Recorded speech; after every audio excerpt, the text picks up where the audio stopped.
जय महाराष्ट्र. भिवंडी पूर्व विधानसभा मतदारसंघातील तमाम मतदार बांधवांनो, भगिनींनो आणि मातांनो, आपल्या मतदारसंघात समाजवादी पक्षाचे उमेदवार श्री रईस शेख उभे आहेत. खरं तर ते महाविकास आघाडीचे उमेदवार आहेत आणि रईस शेख एक अतिशय भला माणूस, महाविकास आघाडी त्याचं कर्तव्य निभावणारा माणूस.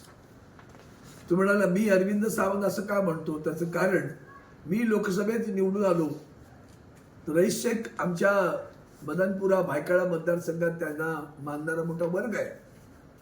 तिथे येऊन त्यांनी माझ्यासाठी प्रचार केला, कर्तव्य निभावलं आणि मोलाचा वाटा माझ्या विजयात उचलला.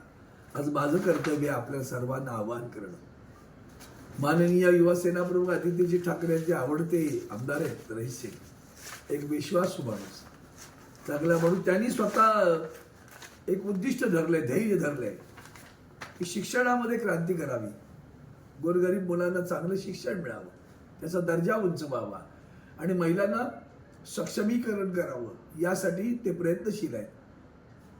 आणि अशा माणसाला निवडून देणं आपलं कर्तव्य आहे. एक लक्षात ठेवा, महाविकास आघाडी ज्यात आदरणीय शिवसेनेचे पक्षप्रमुख उद्धवजी ठाकरे साहेब अतिशय समर्पित भावनेनं काम करतायत. महाराष्ट्रातलं एक घाणेरडं सरकार घालवायचं असेल ना, तर प्रत्येक माणूस निवडून देणं, उमेदवार निवडून देणं, तरच तो हार गुंफला जाणार आहे, लक्षात घ्या. आणि त्यासाठी माझं आपल्याला कळकळीचं आव्हान आहे. त्यांची निशाणी वेगळी आहे, त्यांची निशाणी सायकल आहे, ती लक्षात ठेवा. त्यांची निशाणी आपल्या मतदार यादीतल्या मतदार मशीनवर 5व्या क्रमांकावर आहे. मशीनवर 5 चांगला वज्रमूठ दाखवणारा क्रमांक आहे बरं का. आपण सगळेजण एक व्हायचं आहे, महाविकास आघाडीची वज्रमूठ दाखवायची आणि ती वज्रमूठ दाखवून रईस शेख सारख्या एका भल्या माणसाला, माणुसकी जपणाऱ्या माणसाला, सर्वांना सांभाळून घेणाऱ्या माणसांचा, संवेदनशील माणसाला, तुमच्या सगळ्या विषयांना वाचा फोडणाऱ्या माणसांना, त्याला न्याय देणाऱ्या माणसाला निवडून देणं हे आपलं कर्तव्य आहे. ते आपण निभावालच असा विश्वास व्यक्त करतो.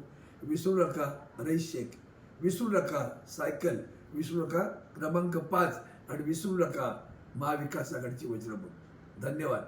जय हिंद, जय महाराष्ट्र.